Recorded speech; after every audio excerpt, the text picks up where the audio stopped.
पहलगाम येथे झालेल्या दहशतवादी हल्ल्यामुळे सगळेजण हादरलेत। याबद्दल सोशल मीडियावर अनेक कलाकार मंडळींनी पोस्ट शेअर करत आक्रोश व्यक्त केलाय।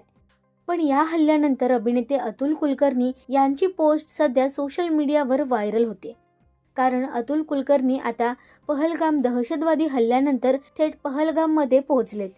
सोशल मीडियावर पोस्ट शेअर करत त्यांनी लिहिलंय की परवा मी पुण्याहून मुंबईला येत होतो, त्यावेळी मला वाटलं की या हल्ल्यामागील उद्देश काय आहे। पहिल्यांदा असं पर्यटकांना मारलं गेलं। पर्यटकांनी काश्मीरमध्ये येऊ नये हा त्यांचा उद्देश आहे, हा संदेश आहे। मला वाटतं उत्तर हेच आहे की तुम्ही कोण सांगणार आम्हाला इथे येऊ नको म्हणून। काश्मीर आमचं आहे, आमचा देश आहे। तुम्ही आम्हाला धमक्या देऊ नका, आम्ही येणार आहोत। हा संदेश मोठ्या संख्येने दिलाय।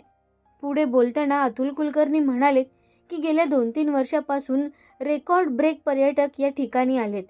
मी इथे आल्यापासून स्थानिक नेत्यांशी बोलतोय।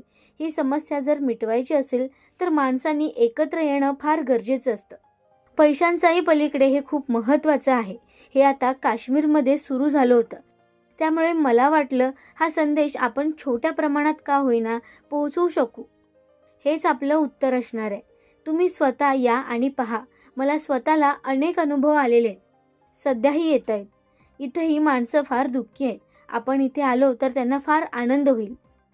मंडळी, अतुल कुलकर्णी यांच्या पोस्टबद्दल तुम्हाला काय वाटतं हे आम्हाला कमेंटमध्ये नक्की सांगा। मराठी सिनेविश्वातील बातम्या, अपडेट्स आणि गॉसिपसाठी सबस्क्राईब करा राजश्री मराठी।